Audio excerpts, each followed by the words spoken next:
ordered by the National Police Service, ready for inspection. Sir!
Thank you, sir.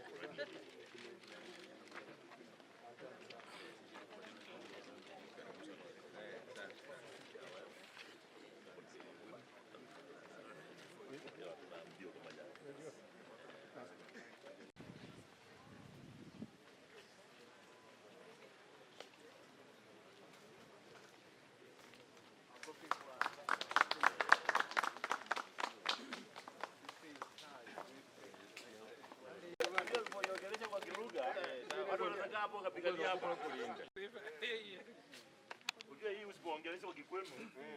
Watu watakaa hapo kila wakati vita. Vita imetoka kabisa basi. Sasa hiyo lugha yenyewe. Ile kabisa basi. Bana.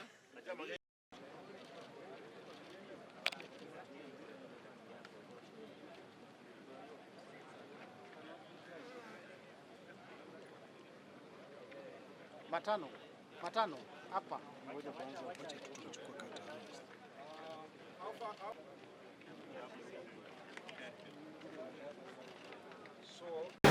Jukwaa la usalama Bungoma County. This is the 35th Jukwaa la usalama session, and we have done already 34 counties.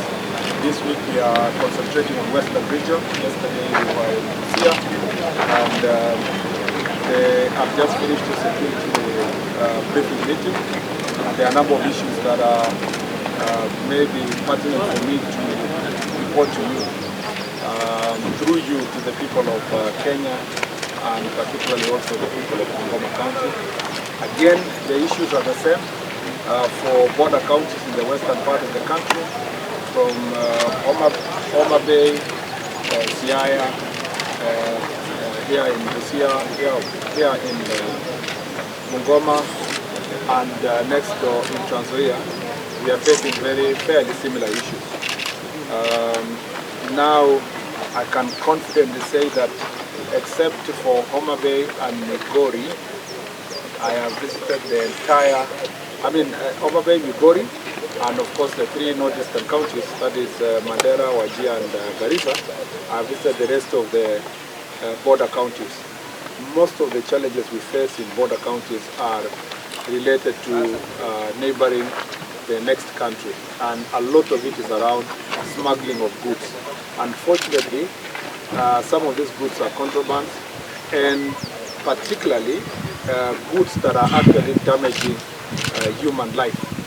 And I'm talking about here that a lot of the goods that are, or a lot of the products that are smuggled through our border, the most notorious one is illegal alcohol, particularly adulterated alcohol, especially ethanol. That is really a big problem in this country.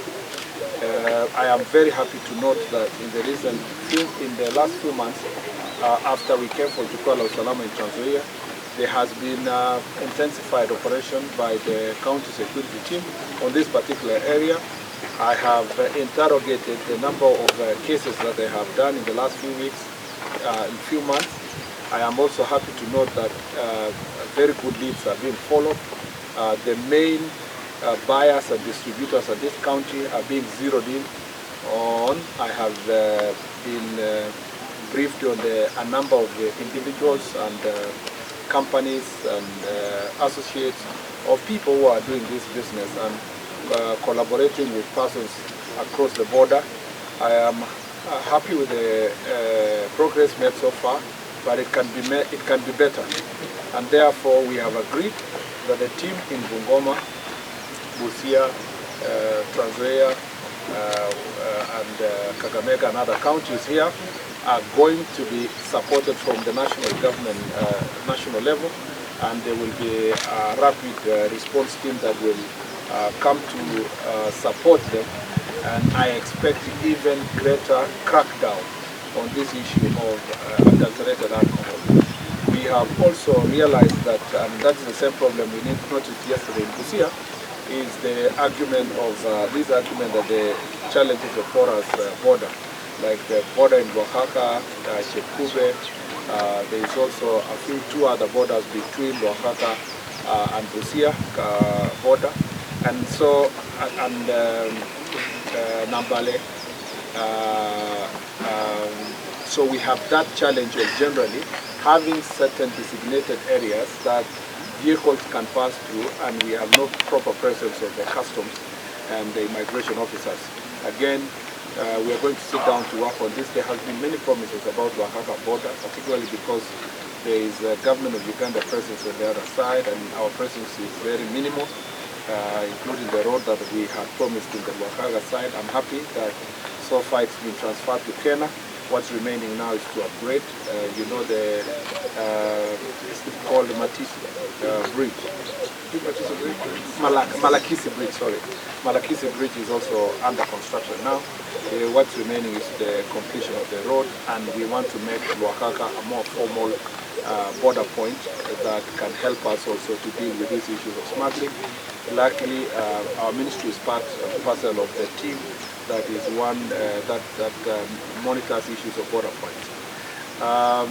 Again, so therefore, there will be serious crackdown. There will be a lot of noise here, especially from political leaders once we do those crackdowns. But don't worry, it is in the best interest of the people that we deal with these issues that are affecting the people of Bungoma and Kenya. We also have problems that are related to also border point. This is drug abuse. Again, there is a lot of marijuana that is sold here. Of course, in the past there has been a lot of focus on small consumers, yet we forget about the main traffickers. Again, intelligence-led operation shall be intensified in this area, and those big men and women who are engaged in this trade are going to be netted, and the necessary steps shall be taken. I want to appreciate the judiciary in Bungoma. They have been fairly cooperative, and I ask that we continue being cooperating together as all arms of government to get rid of the illegal alcohol and these drugs in this region, so that we can protect our population. The other challenge we have in this county is related to the questions of land. Land fraud issues. Again, the officers who are working in the land office here are put on notice.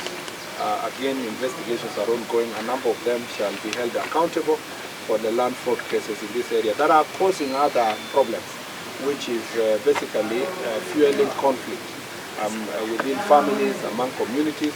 And this issue shall be, we are going to be focusing on this issue to deal with it. The other problem we have in Bungoma is related to the challenges faced in Mount Elgon region. Mount Elgon has very unique challenge over time, because also it has, because it's a forest, and we have resurgence of activities that are considered to endanger peace, and may endanger peace in our country, and elements that are carrying out firearms inside the forest of Mount Elgon.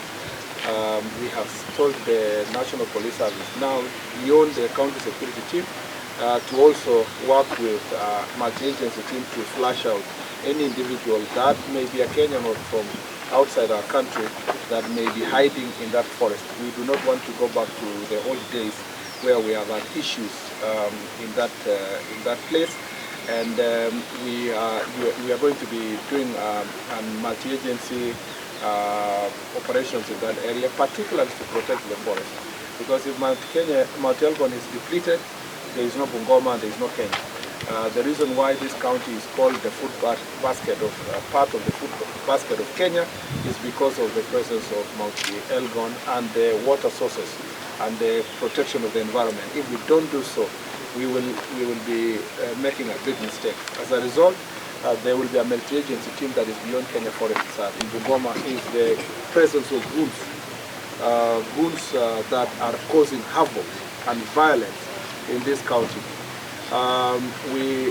Funerals are impossible to attend. People are not having peaceful environment to bury their loved ones. Political events are always violent, and people are living in fear. Again, that multi-agency team shall do a massive crackdown on leaders of goons, regardless of their political affiliations, and all of them shall be arrested and taken to court. We will get rid of Bungoma of all these goons that have operated and abetted for many years. These goons are not just confined to constituencies, a few constituencies. It includes also, as I said, border areas of this county, and that really endangers the security of the nation. As you must have seen me yesterday address this issue in Busia, this part of Western region has, in the last few years, had politically organized goons. But this is a new dawn. We must deal with them. We must deal with them impartially. And I invite all political leaders, aspiring candidates especially, to come to politics with clean hands, to join together with those who have been elected. I want to request also our elected leaders. We have had a meeting and they are also very concerned about these issues. And I want to invite them to participate in supporting the National Police Service in getting rid of political goons in Bungoma. We want to see that anyone can operate in this country freely. And this culture of goons, and then they mutate, they become gangs, is something of great concern across the country. By and by, especially among the bigger counties in the country, you are witnessing presence of gangs and goons, and this is not acceptable. I promise you that we will do something. You will also hear a lot of noise here and there, but don't worry, it will be for the best interest of the people. Even when giving birth, sometimes it becomes very painful for the mother, and those who will feel pain, it's only our intention is to get rid of hooliganism and violence in leadership. You saw what we did yesterday, what we did since we went for Jukwaa Usalama Trans Nzoia. Yesterday in Trans Nzoia, I think, DIG, how many? There were over 175 characters who were arrested, who are surrounding as goons. And we're going to deal with them all over.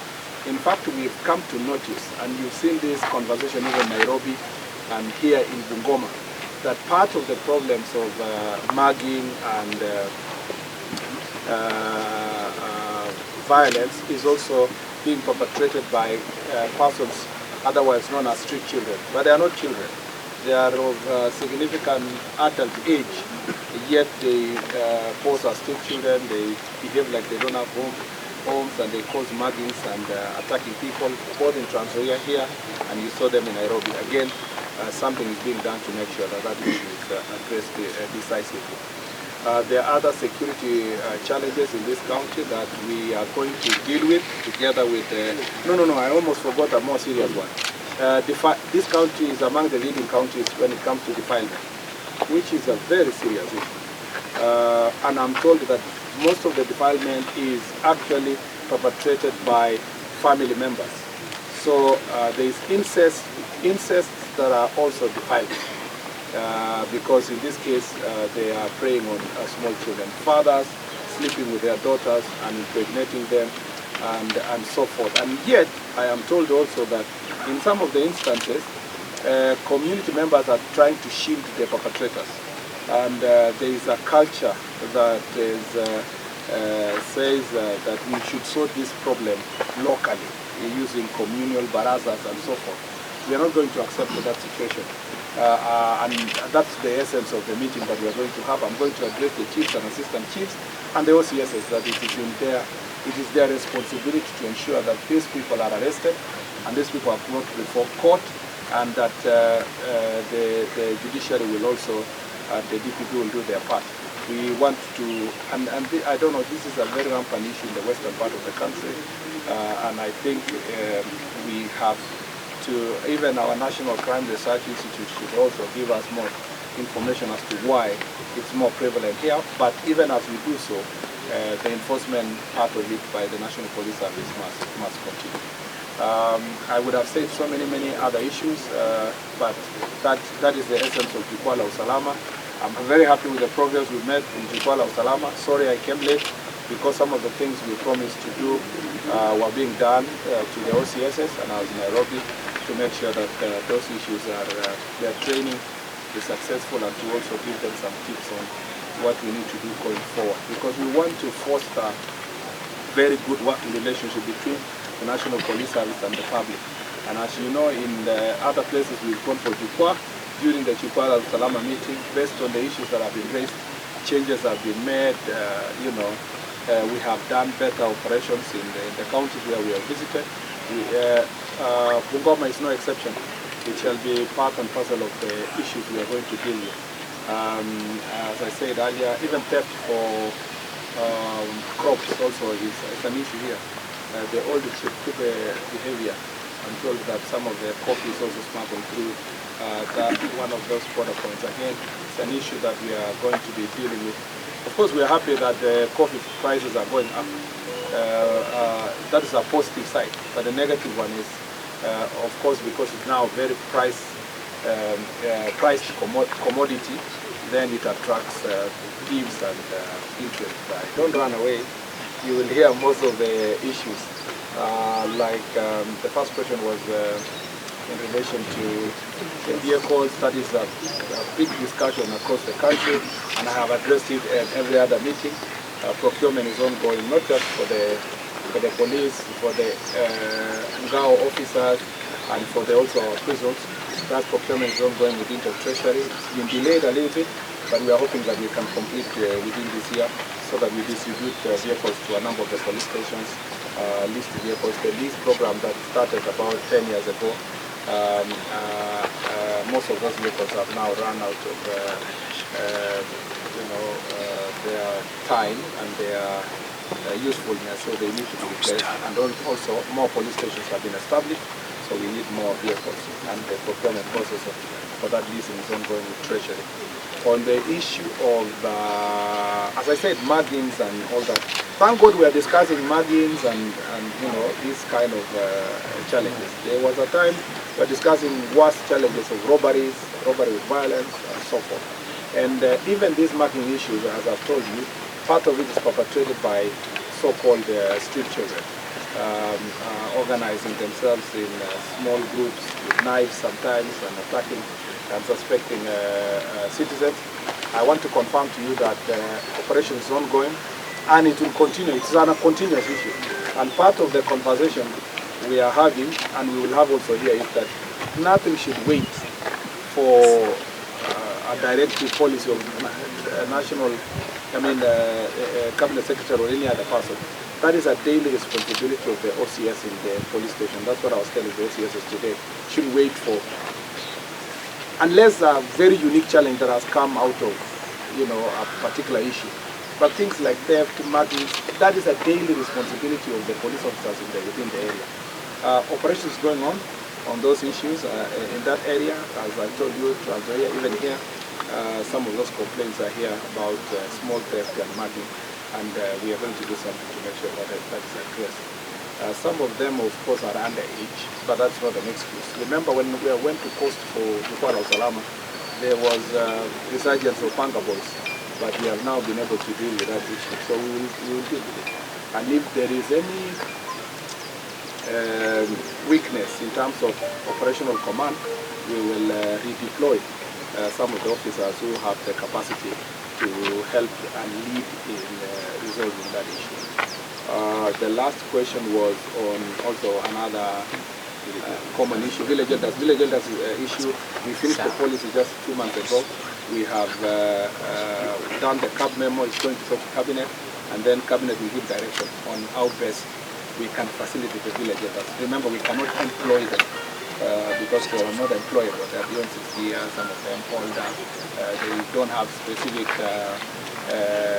qualifications and so forth, and they are, young people are saying, why are you employing all the people? Kwa kila Mkenya kupata ID yake akiwa Bora County ama akiwa kwa interior, lazima wote tupate ID yetu kwa wakati. Nambari ya pili ni kwamba IDs ilikuwa inalipa shilingi 300 na Mheshimiwa Rais alitupatia amri tukaondoa. Sasa hao watoto wote ambao wamekuja ku apply ID zao hapa wanapata bure. Hakuna mtu analipa. First time applicant ya ID anapewa bure. Pia tunajua kwamba birth certificate na death certificate zimeletwa hapa mashinani. Nimetoa amri ya kwamba ofisi za registration ambayo ni 3 tu peke yake hivi sasa kama ni 4 hapa Bungoma out of 14 constituencies iongezwe by December ifike 9, na ikifika katikati ya mwaka kesho kila constituency, kila sub county ikuwe na ofisi ya registration ya births and deaths. Na tuko kwa consultation, rais atatoa mwelekeo, ikiwezekana tupunguze pia ile pesa inalipwa kwa mambo ya birth certificate. Ndio watu wengi waweze wakapata birth certificate on time because they need them for other services including school registration. Kwa hiyo sasa kusema kupita hapo, tuko na waheshimiwa hapa, tuko na senator, tuko na mheshimiwa Makali hapa, mheshimiwa hapa Martin hapa, mheshimiwa hapa John hapa Waluke, na tuko na MCS wetu wa sehemu hii, na tuko wote hapa tukielekea jukwaa la usalama.